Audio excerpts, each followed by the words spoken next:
Welcome back to my channel. ഇന്ന് നമ്മൾ ഈ വീഡിയോയിൽ ഡിസ്കസ് ചെയ്യാൻ പോകുന്നത് ട്രയൽ ബാലൻസ് എന്താണ്, ട്രയൽ ബാലൻസ് പ്രിപ്പയർ ചെയ്യുന്നതിൻ്റെ ഒബ്ജക്റ്റീവ്സ് എന്താണ്, ഈ മോഡൽ എക്സാമിന് ചോദിച്ച ഒരു ക്വസ്റ്റ്യൻ ട്രയൽ ബാലൻസ് പ്രിപ്പയർ ചെയ്യാനുള്ളത്, അതെങ്ങനെയാണ് നമ്മൾ ട്രയൽ ബാലൻസ് പ്രിപ്പയർ ചെയ്യുക, ഇത്രയും കാര്യങ്ങളാണ് നമ്മളിവിടെ ഡിസ്കസ് ചെയ്യാൻ പോകുന്നത്. അപ്പോൾ ഫസ്റ്റ് നമുക്ക് ട്രയൽ ബാലൻസ് എന്താണെന്ന് നോക്കാം. ട്രയൽ ബാലൻസ് എന്ന് പറഞ്ഞാൽ എന്താണ്? It is a statement showing the balances or totals of debit and credit of all accounts in ledger with a view to verify arithmetical accuracy of posting into ledger accounts. അപ്പോൾ നമ്മൾ trial balance എന്ന് പറഞ്ഞാൽ എന്താണ്? Statement ആണ്. നമ്മളോട് എപ്പോഴും one word question ചോദിക്കുന്നതാണ്. Statement ആണ്. അതിൽ എന്താണ് കാണിക്കുന്നത്? എല്ലാ ലെഡ്ജർ അക്കൗണ്ടിന്റെ ബാലൻസുകൾ അല്ലെങ്കിൽ ടോട്ടൽ ആയിരിക്കും. അതുപോലെ തന്നെ നമ്മളിത് പ്രിപ്പയർ ചെയ്യുന്നതിൻ്റെ ഉദ്ദേശം എന്ന് പറഞ്ഞാൽ അരിത്തമാറ്റിക്കൽ ആക്യുറസി ചെക്ക് ചെയ്യുക. ട്രയൽ ബാലൻസ് പ്രിപ്പയർ ചെയ്യുമ്പോൾ എന്തെങ്കിലും ഡിഫറൻസ് വരികയാണെങ്കിൽ അതിൻ്റെ അർത്ഥം എന്തെങ്കിലും എറേഴ്സ് അവിടെ സംഭവിച്ചിട്ടുണ്ട്. അപ്പോൾ ലൊക്കേറ്റിംഗ് എറേഴ്സ് ഉണ്ടോ എന്നുള്ളത് ചെക്ക് ചെയ്യാം. ഈ objectives of preparing the trial balance. First one, to ascertain the arithmetical accuracy of the ledger accounts. Trial balance രണ്ട് സൈഡും ഡെബിറ്റും ക്രെഡിറ്റും ടാലി ആയാൽ മിക്കവാറും നമുക്ക് അസ്യൂം ചെയ്യാം നമ്മൾ ചെയ്തിരിക്കുന്ന ലെഡ്ജർ അക്കൗണ്ട്സ് കറക്റ്റ് ആണ്. എപ്പോഴും അങ്ങനെ ആവണമെന്നില്ല, എങ്കിലും നമുക്ക് അസ്യൂം ചെയ്യാനായിട്ട് പറ്റും. Second one, to help in locating errors. Trial balance prepare ചെയ്യുന്നത് നമുക്ക് എറേഴ്സ് കണ്ടുപിടിക്കാനാണ്. മൂന്നാമത്തേത്, to help in the preparation of financial statements. Trading and profit and loss അക്കൗണ്ടും ബാലൻസ് ഷീറ്റും നമ്മൾ പ്രിപ്പയർ ചെയ്യുന്നത് ഈ ട്രയൽ ബാലൻസിനെ ബേസ് ചെയ്തുകൊണ്ടാണ്. ഇനി നമുക്ക് മോഡൽ എക്സാമിന് ചോദിച്ച ആ ക്വസ്റ്റ്യൻ എങ്ങനെയാണ് സോൾവ് ചെയ്യാന്നുള്ളത് നോക്കാം.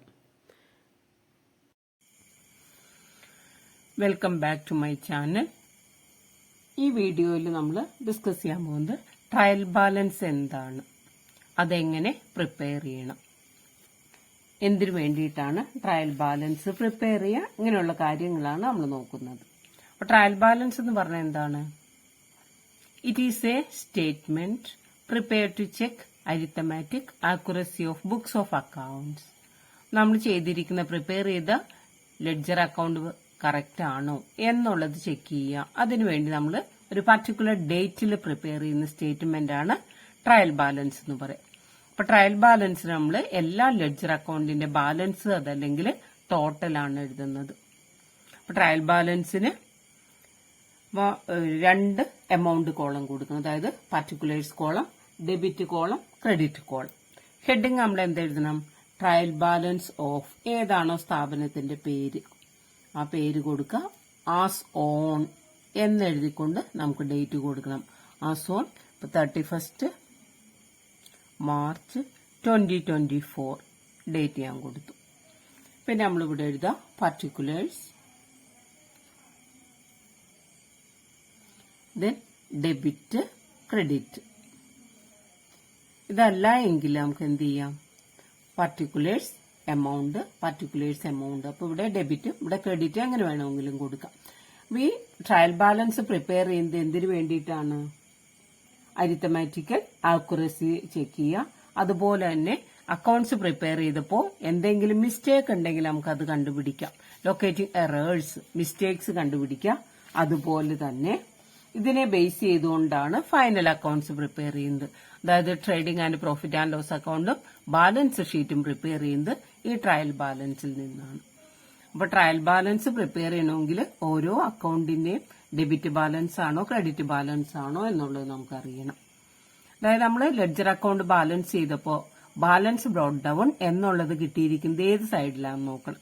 ഡെബിറ്റ് സൈഡിലാണെങ്കിൽ ആ അക്കൗണ്ടിന് ഡെബിറ്റ് ബാലൻസ്, ക്രെഡിറ്റിലാണ് കിട്ടിയിരിക്കുന്നതെങ്കിൽ ക്രെഡിറ്റ് ബാലൻസ്. ഇനിയിപ്പോൾ ചിലത് നമ്മൾ ടോട്ടൽ ചെയ്യുള്ളൂ. അപ്പൊ എവിടെയാണോ ഈ സൈഡിലാണ് നമ്മൾ ടോട്ടൽ എഴുതിയിരിക്കുന്നത്, അതാണ് നമ്മൾ ഇവിടെ എടുത്തെഴുതുക. അപ്പൊ നമ്മുടെ ക്വസ്റ്റ്യനിൽ തന്നിരുന്നത് ക്യാപിറ്റലിന് എപ്പോഴും എന്ത് ബാലൻസ്? Credit balance. അപ്പൊ ക്യാപിറ്റൽ 80,000 നമ്മൾ ക്രെഡിറ്റ് കോളത്തിൽ എഴുതി. Next item machinery. Amount 17,000. Machinery asset ആണ്. അസറ്റിന് എപ്പോഴും ഡെബിറ്റ് ബാലൻസ് ആണ്. ദെൻ അടുത്തത് പോൾ. ബ്രാക്കറ്റിൽ നമ്മളോട് പറഞ്ഞിട്ടുണ്ട് ഡെപ്റ്റർ, നമുക്ക് പൈസ തരാനുള്ളവരെയാണ് നമ്മൾ എന്തെന്ന് പറയുന്നത്, ഡെപ്റ്റർ എന്ന് പറയാം. അതുകൊണ്ട് അതിന് ഡെബിറ്റ് ബാലൻസ് 20,000 ഡെബിറ്റ് കോളത്തിൽ എഴുതി. Next item sales. സെയിൽസിന് എപ്പോഴും ക്രെഡിറ്റ് ബാലൻസ് ആണ്. ക്രെഡിറ്റ് കോളത്തിൽ എഴുതി 71,000. Next item cash. ക്യാഷിന് debit balance 43,000. Next item wages. എക്സ്പെൻസസിനെല്ലാം ഡെബിറ്റ് ബാലൻസ് ആണ്. ഇപ്പൊ വേജസ് 5,000 ഡെബിറ്റ് കോളത്തിൽ എഴുതി. ഡിപ്രീസിയേഷൻ എക്സ്പെൻസ് ആണ്, അതിനും ഡെബിറ്റ് ബാലൻസ് ആണ്. ഡിപ്രീസിയേഷൻ 3,000. Next item purchase. പർച്ചേസസിന് ഡെബിറ്റ് ബാലൻസ് ആണ് 62,000. Next item sales return. Sales return എന്ന് പറഞ്ഞാൽ എന്താണ്, വിറ്റ സാധനങ്ങൾ തിരിച്ചു വന്നു. സെയിൽസ് നമ്മൾ ക്രെഡിറ്റിലാണ് എഴുതിയെങ്കിൽ സെയിൽസ് റിട്ടേൺ നമുക്ക് ഡെബിറ്റിലാണ് എഴുതേണ്ടത് 6,000. Next item purchase return.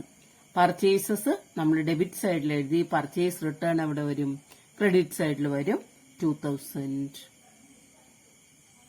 Then next item provision for doubtful debts. Provision for doubtful debts credit balance ആണ് 3,000. ഇനി നമുക്കിവിടെ ഡെബിറ്റ് സൈഡും ക്രെഡിറ്റ് സൈഡും ഈക്വൽ ആണോ എന്നുള്ളത് ചെക്ക് ചെയ്യാം. അപ്പൊ രണ്ട് എമൗണ്ട് കോളം നമുക്കിവിടെ കൂട്ടി എഴുതണം.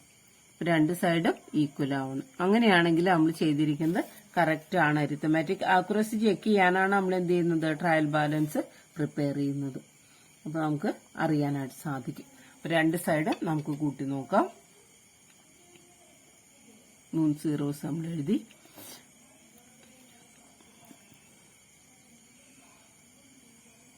$1,56,000 എന്ന് കിട്ടി ക്രെഡിറ്റ് സൈഡ്. നമുക്ക് ഡെബിറ്റ് സൈഡ് നോക്കാം.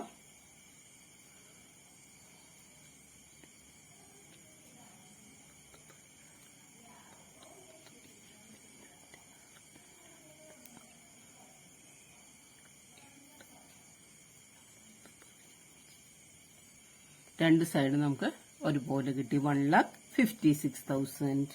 അതായത് ഇവിടെ ടോട്ടല് രണ്ട് സൈഡും എന്താണ്, ഈക്വൽ ആണ്. അതിന്റെ അർത്ഥം എന്താണ്, നമ്മൾ പ്രിപ്പയർ ചെയ്തിരിക്കുന്ന ലെഡ്ജർ അക്കൗണ്ട്സ് കറക്റ്റ് ആണ്. ആ കറക്റ്റ്നെസ് ചെക്ക് ചെയ്യാനാണ് നമ്മൾ ട്രയൽ ബാലൻസ് പ്രിപ്പയർ ചെയ്തത്. അപ്പൊ അതിന്റെ നേരെ നമ്മൾ ടോട്ടൽ എഴുതി. ടോട്ടൽ രണ്ട് സൈഡ് ഈക്വൽ ആയിട്ട് കിട്ടി.